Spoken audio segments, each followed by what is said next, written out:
সহিহ বুখারীর মর্যাদা সম্পর্কে পুরো উম্মতে মুসলিমা, হানাফি, শাফি, মালিকি, হাম্বলি, আহলে হাদিস, মুহাদ্দিসিন, ফুকাহা, যারা ওলামা, যারা আলেম নামের কলঙ্ক তাদের কথা বলছেন না, আলেম নামের জালেম তাদের কথা বলছেন না, তারা কত কি বলতে পারে।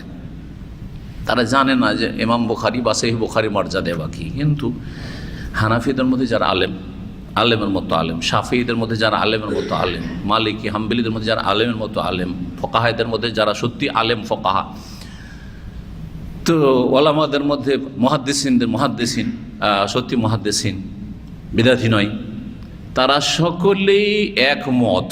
আজমাতিল উম্মত, পুরো উম্মতের এজমা ঐক্যমত রয়েছে আল্লাহ এই বিষয়ের ওপর যে আন্না আসাহাল কুতুবে বাদা কিতাবিল্লাহ তাআলা as-সহিহ লিল ইমামিল বুখারী, সবচেয়ে সহি কিতাব, বিশুদ্ধ গ্রন্থ হচ্ছে আল্লাহর কিতাব কোরআনুল কারীমের পরে সেটি হচ্ছে ইমাম বুখারী রহমতুল্লাহ আলাইহি সংকলিত সহিহ আল বুখারী। এটি হচ্ছে উসুলে হাদিস বা মুস্তালাহুল হাদিস, হাদিসের যে কায়দা কানুন বিষয়ক কিতাব রয়েছে বা সাবজেক্ট রয়েছে তার কথা, যা অনেক আইম্মাই কেরাম উল্লেখ করেছেন। ইমাম ইবনে সালাহ, এইরকমই ইমাম হাফেজ ইবনে হাজার রাহিমাহুমুল্লাহ জামিয়ান, অন্যান্য মুহাদ্দিসিনা সকলে উল্লেখ করেছেন।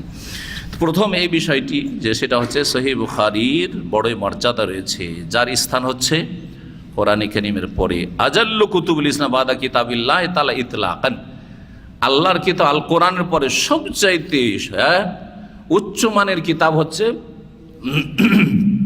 সহিহ আল বুখারী। সুতরাং কোরআন কারীমের পরে যে সবচেয়ে নেক কাজ এলমের ক্ষেত্রে, দ্বীনের প্রচার প্রসারের ক্ষেত্রে, সেটা হচ্ছে সহিহ বুখারীর খেদমত করা। কোরআনের খেদমতের পরে সবচেয়ে বড় খেদমত হচ্ছে সহিহ বুখারীর খেদমত করা। ইসলামের খেদমত মেলা রকম হইতে পারে, মেলা রকম হইতে পারে, অর্থ দিয়েও খেদমত হইতে পারে, সময় শ্রম দিয়েও খেদমত হইতে পারে, চিন্তা চেতনা দিয়েও খেদমত হইতে পারে, কিন্তু সবচেয়ে বড় খেদমত হচ্ছে আল কোরআনুল কারীমের সরাসরি খেদমত। আর তারপরে হচ্ছে সহিহ আল বুখারীর খেদমত হাদিসের মধ্যে। এই সহিহ বুখারী যে লিখলেন ইমাম বুখারী রাহমাতুল্লাহ আলাইহি বা সংকলন করলেন, এটা সূক্ষ্ম ভাষা হচ্ছে সংকলন করা, নিজের পক্ষতে কোনো কথা লিখেননি, সংকলন মানে কি জমা করা। হাদিসগুলো বিভিন্ন জায়গায় ছড়িয়ে ছিটিয়ে আছে, সেগুলো কি করলেন? সংকলিত করলেন। এই সংকলিত করার জন্য তাকে কোন বিষয়টি উদ্বুদ্ধ করলো, উৎসাহিত করলো, এই কাজটি তার ব্রেনে কি করে আসলো, এই মর্মে তিনটি কথা উল্লেখ করেছেন ওলামারা। একটি হচ্ছে যে তিনি দেখলেন যখন হাদিস মুখস্থ করলেন, অনেক হাদিস শিখলেন, হাদিসের জ্ঞান অর্জন করলেন, দেখলেন যে হাদিস এখন সব একাকার হয়ে রয়েছে। সহিহ হাদিস, হাসান হাদিস, জয়ীফ জাল হাদিস সব একাকার হয়ে রয়েছে। তাহলে সাধারণ পর্যায়ের মানুষ তো দূরের কথা, মধ্যম পর্যায়ের যারা আলেম তারাও বুঝতে পারবে না যে কোনটা সহিহ আর কোনটা জয়ীফ, কোনটা জাল মৌজু, কোনটা মকবুল গ্রহণযোগ্য, কোনটা মারদুদ প্রত্যাখ্যাত, কোনটা নেব কোনটা নেব না, কোনটার উপর আমল করবো কোনটা আমল করবো না, কোনটা বিশ্বাস করবো কোনটা বিশ্বাস করবো, বুঝাই মুশকিল। তার মনে এই কথা আসলো যে এমন একটি কিতাব আমি সংকলন করি যাতে শুধু সহিহ হাদিসগুলি থাকবে, যে পড়বে সহিহ নবী করিম সাল্লাল্লাহু আলাইহি ওয়াসাল্লাম থেকে প্রমাণিত বিশুদ্ধ সূত্রে হাদিসগুলি পেয়ে যাবে, যে এগুলি আল্লাহ রসুলের কথা, এগুলো আল্লাহ রসুল সাল্লাল্লাহু আলাইহি ওয়াসাল্লামের কাজ, এগুলো হচ্ছে তার অনুমোদন, সুন্নাহ। এই একটি কারণ। দ্বিতীয় কারণ হচ্ছে তার এই কাজে উৎসাহিত হওয়ার, যা তিনি নিজেই উল্লেখ করেছেন। তার ওস্তাদ ছিলেন আমিরুল মুমিনিন ফিল হাদিস, বলা হয়তো তাকিউ, ইমাম ইসহাক ইবনে ইব্রাহিম আল হানজালি ইবনে রাহওয়াই বা রাহউইয়া, দুই রকম পড়া যায়। এর সংক্ষেপে তার নাম হচ্ছে ইমাম ইসহাক ইবনে রাহওয়াই বা রাহউইয়া। জি হ্যাঁ, রাহউইয়া নাম শুনেছেন কেউ? জি, ইমাম আহমদ রাহমাহুল্লাহ যে চার ইমামের একজন ইমাম, বড় মুহাদ্দিস ছিলেন, ইমাম বুখারীর ওস্তাদ, তার সহপাঠী ছিলেন ইমাম ইসহাক। অনেকগুলি মাসলা মাসাইলের ক্ষেত্রে যখন অনেক ওলামা ফোকাহাদের মতামত ছিল, তখন তো এই চার মাযহাবের চারটাতে সীমিত ছিল না, অনেক আইম্মা কেরামদের অনুসারী ছিল এবং অনেক আইম্মা কেরামদের ফিকহ আর ইজতিহাদ ছিল। তখন ইমাম আহমদের সাথে অনেক মাসাইলে দেখবেন যে এই মতটি পোষণ করেছেন ইমাম আহমদ এবং ইমাম ইসহাক।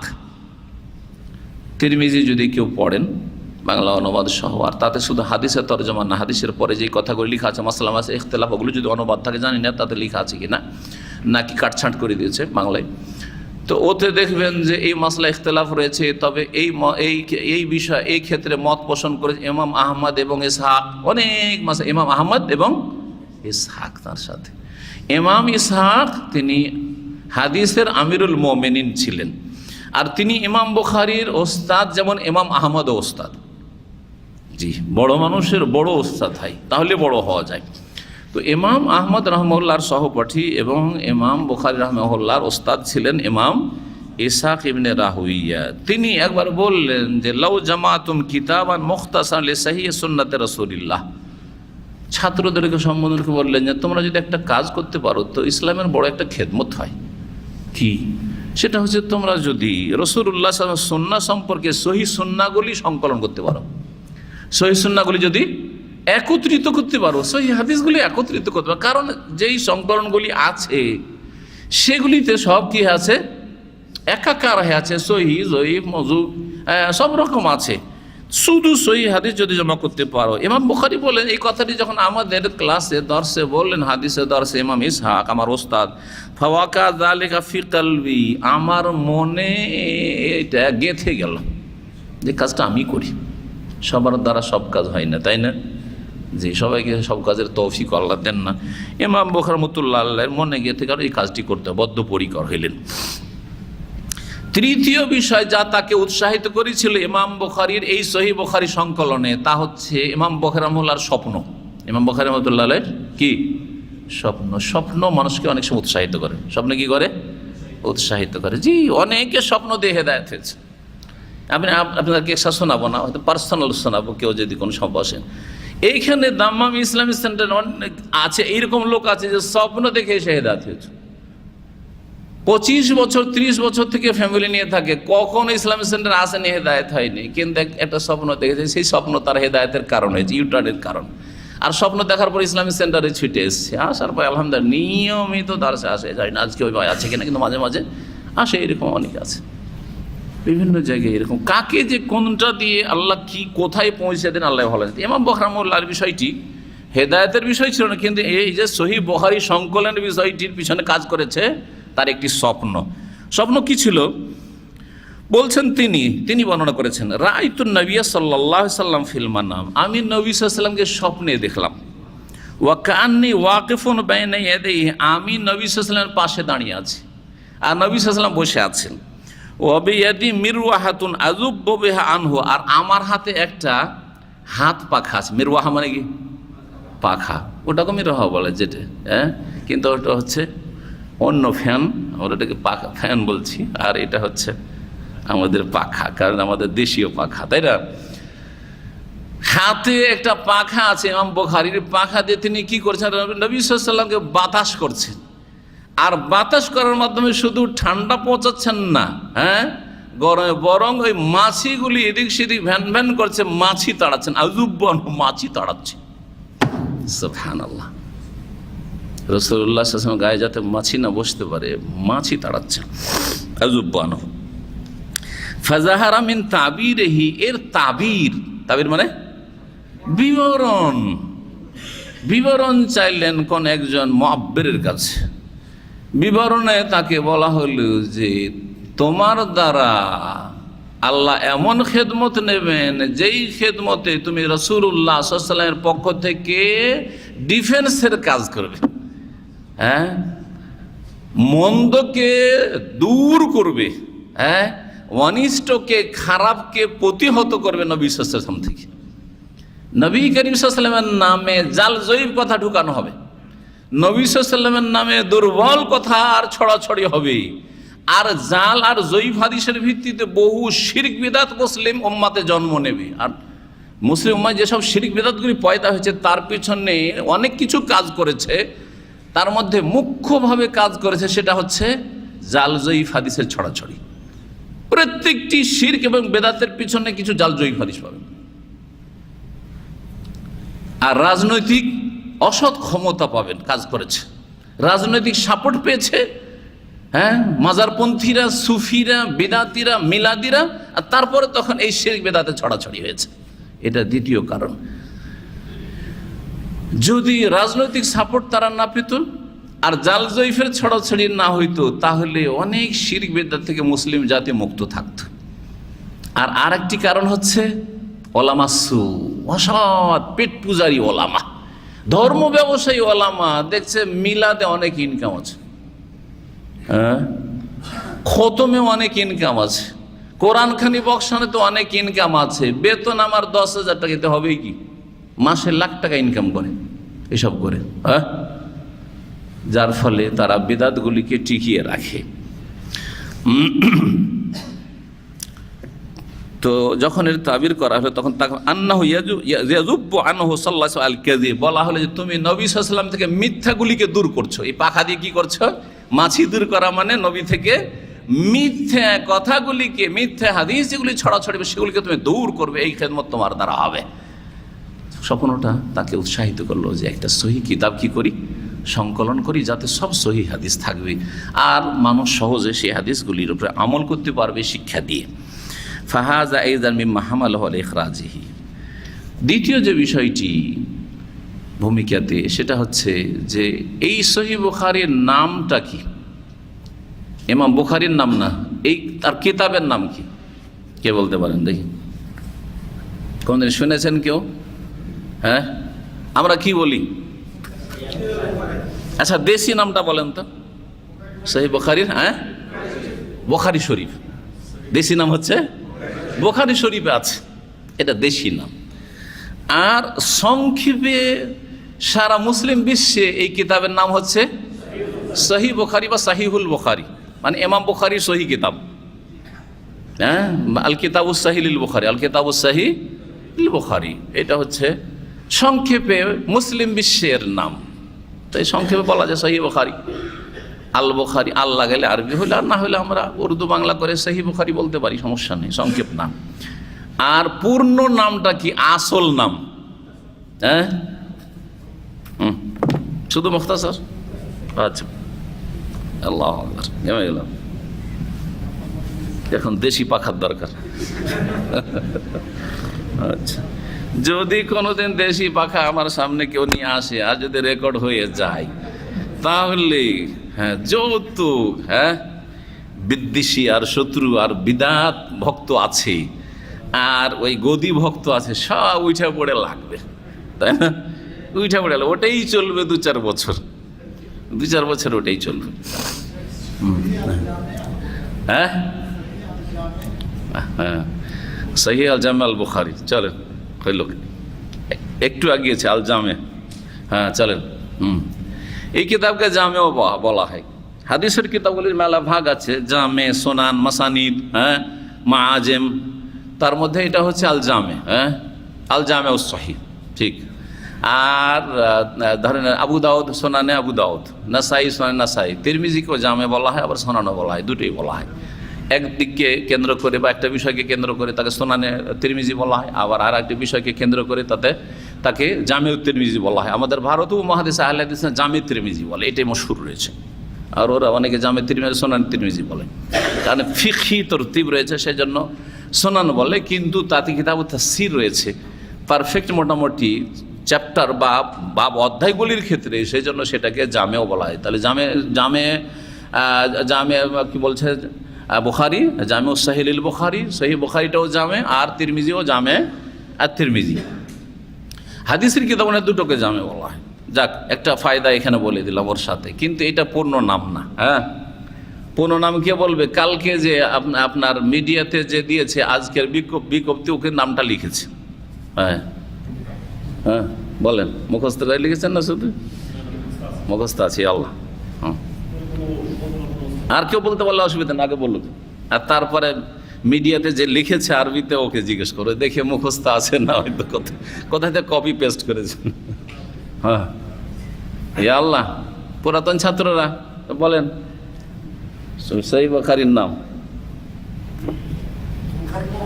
হ্যাঁ, সহিহ বুখারীর নাম বুঝছেন, বলছে সহি বুখারীর নাম, বুখারীর নাম না, ইমাম বুখারীর নাম না, তার এই সহি কিতাবের নাম, এই কিতাবটার নাম, সহজ ভাষায় এই কিতাবটার নাম। জি আল্লাহ, ইউনিভার্সিটির ছাত্র আব্দুল আজিজ।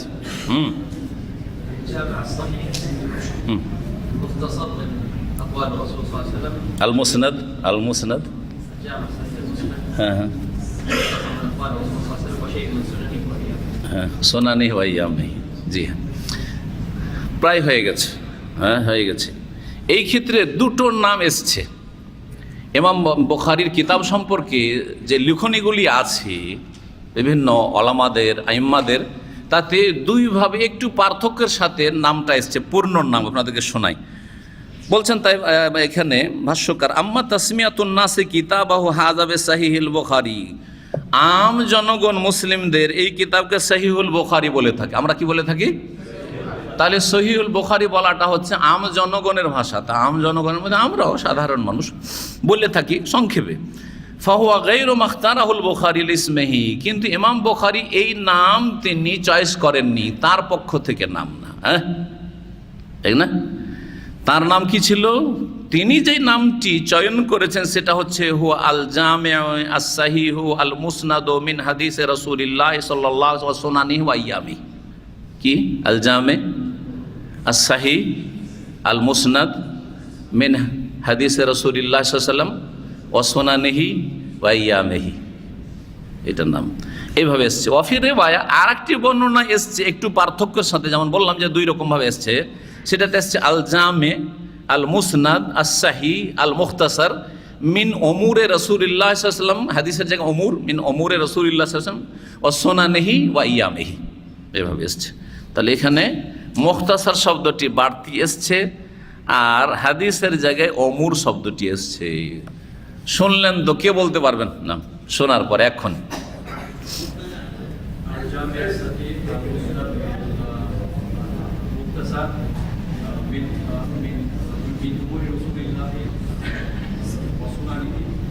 ওয়াইয়ামিহি, সোনানি ওয়াইয়ামি, এটা দ্বিতীয় নাম। প্রথম নামটা ছিল মুখতাসার বাদ দিয়ে, আর হাদিস দিয়েছিল আল জামে। এটা কে বলবে?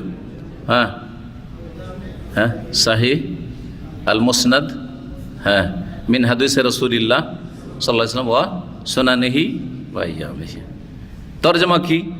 এমন একটি কিতাব যেটি জামে, ব্যাপক, তাতে সবগুলি অধ্যায় আছে।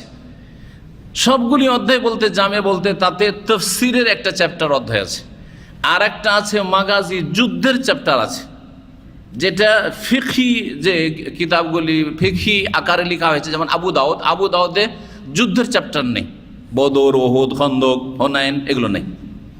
তারপরে তাফসীর নেই, নাসাইতে ওই রকমই। জি হ্যাঁ, সেই জন্য ওগুলোকে জামে বলা হয় না, জামে। আর কিতাবটা সহি, অর্থাৎ এতে জয়ীফ হাদিস নেই, এতে সহি এবং হাসান আছে। আল মুসনাদ, এবং এর অধিকাংশ হাদিসগুলি হচ্ছে মুত্তাসিলুস সনদ, সনদ এর মিলিত।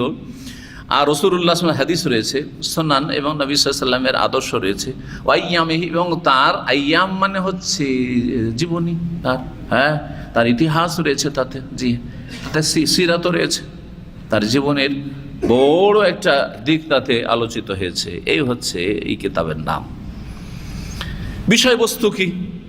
এই কিতাবের বিষয়বস্তু হচ্ছে সহিহ হাদিস। কি? সহিহ এবং হাসান হাদিস, অর্থাৎ মকবুল, গ্রহণযোগ্য হাদিস। এতে অধ্যায়ের বাবের আন্ডারে এমন কোনো হাদিস নেই যেটি মরদুদ বা জয়ীফ, জাল হাদিস, জয়ীফই নেই। সব হচ্ছে সহিহ হাসান, অর্থাৎ মকবুল হাদিস। আল্লাহ ফাল আহাদিস সহিহ সাবিত আন রাসূলিল্লাহ সাল্লাল্লাহু আলাইহি ওয়াসাল্লাম হিয়া মওদু হাদাল কিতাব, এই কিতাবের বিষয়বস্তু। জি হ্যাঁ, এতে টোটাল হাদিস কত রয়েছে তার জানা আছে?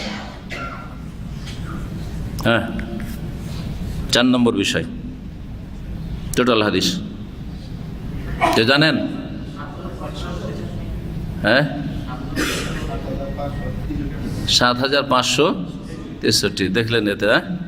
আচ্ছা, এটা ওই যারা নাম্বারিং করেছে এতে নেটে তাদের দেখে। জি হ্যাঁ, কিন্তু এই ক্ষেত্রে পুরাতন যুগে গণনাতে পার্থক্য হয়েছে, কারণ কিছু কিছু হাদিস আছে, হাদিসটা পুরো এসেছে, আর কিছু হাদিস আছে পুরো আসেনি, একটা সনদ এতটুকু এসেছে, তারপর মিসলাহ ওই রকমই এসছে। ওইটাকে কেউ কেউ গণনা করেনি যে আগেরটার মতোই, তখন আর আলাদা একে নাম্বারিং করব না, যার ফলে গণনাতে কি হয়েছে, কম বেশি হয়েছে, গণনাতে কম বেশি হয়েছে। এই ক্ষেত্রে একটা গণনা এসছে যে এতে রয়েছে ৭,৩৯৭টি হাদিস। হাদিস সহিহ বুখারীতে দুই রকম আছে। তাকরার মানে একটা হাদিস বিভিন্ন অধ্যায়ে বারবার করে এসেছে, অনেকগুলি হাদিস 10 জায়গায় বা 5 জায়গায় এসছে। হাদিস একটাই, কিন্তু 5টা বিষয়বস্তুর কারণে 5টা অধ্যায়ের আন্ডারে এসছে। এটাকে একটা ধরবেন না দুটা ধরবেন, বা একাধিক ধরবেন? কয়েকবার এসছে তো একাধিক ধরতে হবে। তো যখন ধরবেন, যতবার এসছে সবগুলিকে একটা একটা করে ধরবেন, তখন ৭,৩৯৭ হবে তাকরারের সাথে, মানে রিপিটগুলো গণনা করে। আর যদি তাকরারগুলি বাদে যেখানে 10 বার এসছে, 5 বার এসছে, একবার ধরলাম, তাহলে ২৬০২ হাদিস হবে, অনেক কমে যাবে। তাহলে ২৬০২ বিনা রিপিটে, আর ৭,৩০০, তাহলে প্রায় ৭০০-৮০০ হাদিস এমন আছে যে হাদিসগুলি কি হয়েছে, রিপিট এসছে। জি হ্যাঁ, হাদিস সংকলনের ক্ষেত্রে তিনি যে কত যত্ন করেছেন, তিনি বলছেন যে ইস্তাখারতুল্লাহ, আমি আল্লাহর কাছে ইস্তিখারা করেছি, ওয়াসাল্লাইতু রাকাতাইন, 2 রাকাত সালাত আদায় করেছি নফল, ওয়া তায়াক্কানতু সিহাতাহু, হাদিসটা সহিহ কি না আমি ইস্তিখারা আল্লাহর কাছে করি। ইস্তিখারা মানে স্বপ্ন দেখা নয়, স্বপ্ন দেখার হাদিস জাল, সহি নয়। ইবনে সুন্নি আমলুল ইয়াম আল্লাহ ইলাতে রয়েছে, বরং মনে একটা প্রশান্তি এসছে যে আমি এই কাজটি আল্লাহর কাছে, ইস্তেখারা মানে কল্যাণ চাওয়া, ইস্তেখারার মানে হচ্ছে আল্লাহর কাছে খায়ের তলব করা, কল্যাণ তলব করা। আল্লাহর কাছে খায়ের তলব করে, কল্যাণ কামনা করে 2 রাকাত সালাত আদায়ের মাধ্যমে কাজটা করতে লাগা, এটা হচ্ছে ইস্তেখারা। আর যদি মনটা ভেঙে যায় যে না, আমি 2 রাকাত সালাত আদায় করে আল্লাহর কাছে দোয়া করলাম যে আল্লাহ তুমি আমাকে তৌফিক দান করো ভালো কাজের, আর তারপরে মন চাইছে না বা হইল না, কাজটা করতে গিয়ে হইল না, তাহলে এতে কল্যাণ আছে। আল্লাহ যেন এই কাজটা আমাকে করেন না, তাহলে এতে কি রয়েছে। তাহলে একটা মেয়েকে খুব পছন্দ করে আপনি বিয়ে করার জন্য একবারে মরিয়া উঠেছেন, আর ইস্তেখারা যদি করেন আর তারপরে বিয়েটা ভেঙে গেল, তুমি আলহামদুলিল্লাহ আমি ইস্তেখারা করেছি আর এতে আমার কল্যাণ আছে। এই নয় যে আমি স্বপ্নে দেখছি আর স্বপ্নে নিয়ে এসে আমাকে গিফট পেশ করা হচ্ছে, এই মেয়েটাকে দেখতে হবে, না না না না। জি, স্বপ্নের হাদিস। আর আমাদের ভারত, বাংলাদেশ, পাকিস্তানে ব্যাপক হারে আলেম সমাজ পর্যন্ত স্বপ্নের ধান্দা করে। ইস্তেখারা মানে স্বপ্ন, অথচ জাল হাদিসের ভিত্তিতে কথাটা সহি নয় একেবারে। মাঝে মধ্যে মুমিন স্বপ্ন দেখে নিতে পারে, সেটা ঠিক আছে, কিন্তু ইস্তেখারা মানে স্বপ্ন, এই কথা একেবারে জাল, ভুল কথা। এইরকম কখনো ধারণা রাখবেন না। ইস্তেখারা মানে আল্লাহর কাছে আমি কল্যাণ চাই, আল্লাহ মিনি আস্তাগফিরুকা মানে আল্লাহ তোমার কাছে আমি কল্যাণ তলব করছি, ভালো মঙ্গল কামনা করছি, এটা। তারপরে এই সহিহ বুখারী কত বছরে লিখেছেন, কত বছরে? কে বললো? আস্তে করে কেন বলছেন? 16 বছরে। মাশাআল্লাহ, 16 বছরে লিখেছেন। চিন্তা করেন 16 বছরে কত দিন হয় তাহলে? 16 বছরে কত দিন হয় একটু গণদেন তো দেখি। বছরে 360, 365 না 360 করেন, বছরে 360 যদি হয় তাহলে বলেন, বা 62 ধরনের সমস্যা না, 5760। আর হাদিস আছে কত বললাম? 7397 রিপিট সহ। আর রিপিট বাদ দিলে মাত্র 2600। তার রিপিট বাদ দিয়ে যদি ধরেন, তো দিনে যদি সবগুলি হাদিস, কয়টা করে হাদিস লিখেছেন? দুটাও পড়বে না। 7300, 5000 কত? 5700, আর এখানে 7300। দিনে একটা দুটা, কোনোদিন একটা কোনোদিন 2টা করে হাদিস সংকলন করে। সুবহানাল্লাহ, কত মেহনত করেছেন। সুতরাং আমরা যদি একটা করে হাদিসও সপ্তাহে পড়ি, 2টো করে হাদিসও পড়ি, তো খারাপ না। আসল হচ্ছে এলেমের সাথে আমল করা আর দাওয়াতের কাজে নিজেকে লাগাবার চেষ্টা করা, নিয়োজিত করা। আল্লাহ যেন তৌফিক দান করেন। এ হচ্ছে বরকত। 16 বছরে তিনি হাদিস বলছেন। তিনি সান্নাফতু কিতাবিস সাহিহ বিসিত্তা আশারা সানা, আমি এই সহিহ কিতাব সংকলিত করেছি 16 বছরে। খাররাজতুহু মিন সিত্তে মিয়াতে আলফি হাদিস, আর এই 7397 হাদিস আমি 6 লক্ষ হাদিসের মধ্য থেকে বাছাই করেছি। 6 লক্ষ হাদিস। মানুষ যখন 6 লক্ষ শুনে তখন অনেকে ভুল বুঝে, 6 লক্ষ মনে হয় হাদিসই। দেখেন, হাদিসের দুটো দিক আছে। হাদিসের দুটো দিক আছে, কি বলতে পারেন? একটা সানাদ আর একটা মতান। একটা মতন আর একটা হচ্ছে সনদ। মতন বুঝেন মানে হাদিসের বিষয়বস্তু। কালা রাসূলুল্লাহ সাল্লাল্লাহু আলাইহি ওয়াসাল্লাম ইন্নামাল আমালু বিন্নিয়াত ওয়া ইন্নামা লিকুল্লি ইমরিইন মা নাওয়া ফামান কানাত হিজরাতু ইলাল্লাহি ওয়া রাসূলিহি ফাহিজরাতু ইলাল্লাহি ওয়া রাসূলিহি ওয়া মান কানাত হিজরাতু লিদুনিয়া ইউসিবুহা ওয়া ইমরাতিন ইয়াতাযাওয়াজু ফাহিজরাতু ইলা মা হাজারা ইলাইহি। এটা হচ্ছে মাতান মানে বিষয়বস্তু। আর সনদ মানে ও সূত্র। ইমাম বুখারী বলছেন কালা হাদাসানা ফুলানুন, কালা হাদাসানা ফুলান, আমার ওস্তাদকে অমুক শুনিয়েছেন, আমার ওস্তাদের ওস্তাদ হচ্ছেন অমুক, আমার ওস্তাদের তার ওস্তাদের ওস্তাদ হচ্ছেন অমুক। আর তারপরে তখন জোহরি, হ্যাঁ, আন মালিক আন জোহরি আন ফুলানিন সাহাবী, তারপরে কালা রাসূলুল্লাহ সাল্লাল্লাহু আলাইহি ওয়াসাল্লাম। এটা হচ্ছে কি? সনদ। তো এই যে বর্ণনাকারীদের যেটা সিলসিলা পরম্পরা, এটাকে কি বলা হয়? সানাদ বলা হয়। জি হ্যাঁ, একটা বিষয়বস্তুর সানাদ অনেক সময় 10টা 20টা 50টা 200-400টা থাকতে পারে। আমাদের কাছে বিষয়বস্তু ইন্নামাল আমালু বিন্নিয়াত, কিন্তু সনদ অনেকগুলি ধরেন। আমাদের কাছে কয়টা হাদিস? আম জনগণের কাছে সেটা একটি হাদিস, ইন্নামাল আমালু বিন্নিয়াতের হাদিস, তাই না? কিন্তু মুহাদ্দিসিনদের কাছে সেটা যদি 50টি সানাদ থাকে তো কয়টা হাদিস? 50টি হাদিস। কারণ তারা সনদ সহ মুখস্থ করতেন। কি করতেন তারা? সনদ সহ মুখস্থ। ইমাম বুখারী থেকে শুরু করে রাসূলুল্লাহ সাল্লাল্লাহু আলাইহি ওয়াসাল্লাম পর্যন্ত 5 জন বা 6 জন যে আপনার বর্ণনাকারীর সিলসিলা পরম্পরা রয়েছে, সবগুলি মুখস্থ করতেন। কে কার ওস্তাদ, কে কার থেকে শিখেছেন, এটাও হাদিস। তাহলে হাদিসের দুটো পার্ট, একটা হচ্ছে সনদ আর একটা হচ্ছে মাতান। তাহলে 6 লক্ষ হাদিস মানে সনদ সহ 6 লক্ষ সনদের হাদিস ছিল। বিষয়বস্তু অনেক কম ছিল। কারণ যদি 6 লক্ষ হয়, তার মধ্যে মাত্র এতে কত রয়েছে? 7,000 বা 5,000 হাদিস রয়েছে। তাহলে শয়তান, মানুষ শয়তান, জিন শয়তান ঢুকতে পারে। বোঝা গেছে? প্রাচ্যবিদ ইহুদি নাসারারা, তার ইসলামের বহু দুশ্মন মুনাফিক আছে, বলে 6 লক্ষ হাদিসের মাত্র 7,000। তাহলে কত হাদিস নষ্ট হয়ে চলে গেছে। তাহলে ইসলাম কি করে সুরক্ষিত থাকলো? ধ্বংস করবে আপনাকে, আপনার ইমাল আমল ধ্বংস করবে। কথা বোঝা গেছে না? তো সেগুলি আসলে কি? সানাদ। সানাদ সহ 6 লক্ষ। 6 লক্ষর মধ্যে কিছু সানাদ জাল, কিছু জয়ীব, কিছু দুর্বল, বিভিন্ন রকম ছিল, কিছু বিচ্ছিন্ন। সহি সনদ সহ সহি হাদিসগুলি আমি কি করেছি? জমা করেছি। এই হচ্ছে উদ্দেশ্য। ওয়াজালতু হুজ্জাতান বাইনি ওয়া বাইনাল্লাহ, আর সেটাকে আমার মাঝে আল্লাহর মাঝে হুজ্জত, দলিল হিসাবে পেশ করেছি উম্মতের জন্য, যে আল্লাহ এটাকে আমার জন্য পরিত্রাণ ওসিলা বানায় আর উম্মতকে এর দ্বারা উপকৃত করিও। এরপরে ইমাম বুখারীর ওস্তাদদের কথা আসবে, তারপরে তার ছাত্রদের কথা আসবে, আর তারপরে আসবে ইমাম বুখারীর যে অধ্যায়গুলি রয়েছে, তারাজেম রয়েছে, সেগুলির কথা লম্বা করব না। তবে সংখ্যাটাকে আরেকটু ক্লিয়ার করি। এমনি তো 7,397 লিখেছেন যারা সহিহ বুখারী সম্পর্কে লিখেছেন, কিন্তু গণনাতে আমরা কতটা পাচ্ছি একটু দেখি। যেমন আপনারা ইন্টারনেটে গুনে বললেন কত? হ্যাঁ, 5,000 না 7,000?